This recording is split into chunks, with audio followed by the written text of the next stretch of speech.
One of the most important reasons to use direct democracy is that it's better for minorities.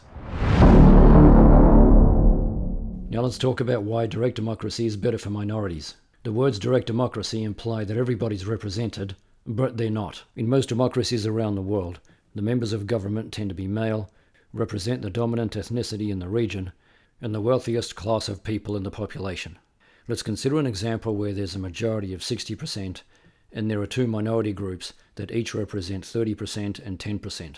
In a representative democracy, the majority will elect a politician that represents them, and the politician will vote in favor of issues that favor the majority, and the minorities have zero influence. Direct democracy is different because people will vote on issues directly.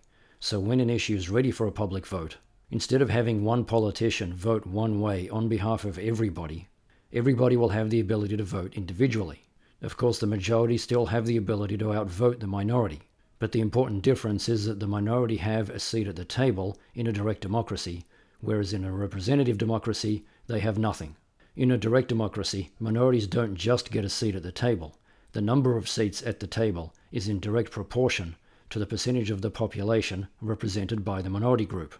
It would be like having a representative democracy where there were 100 members of government and 60 of them represented the majority, 30 of them represented minority group 1, and 10 of them represented minority group 2.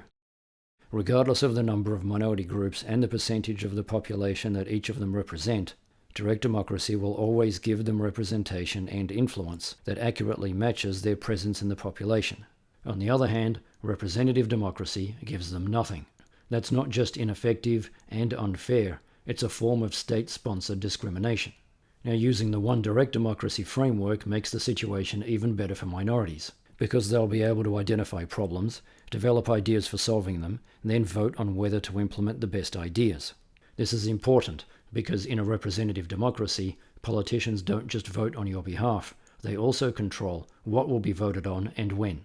The one direct democracy framework allows anybody, including minorities, to bring an issue to the attention of the entire community that they would otherwise not be aware of, or would be ignored by a politician in a representative democracy. So not only do minorities get a seat at the table when voting, they have the ability to raise issues that would otherwise be ignored, develop ideas to solve them, and have a say on when these ideas can be put to a public vote.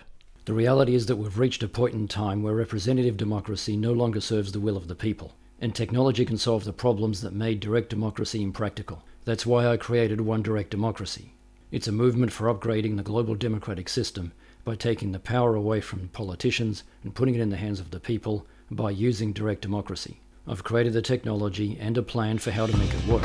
If you're new to all of this, check out the links to my other videos in the description. Direct democracy is the purest form of democracy. Representative democracy is an outdated, blunt instrument.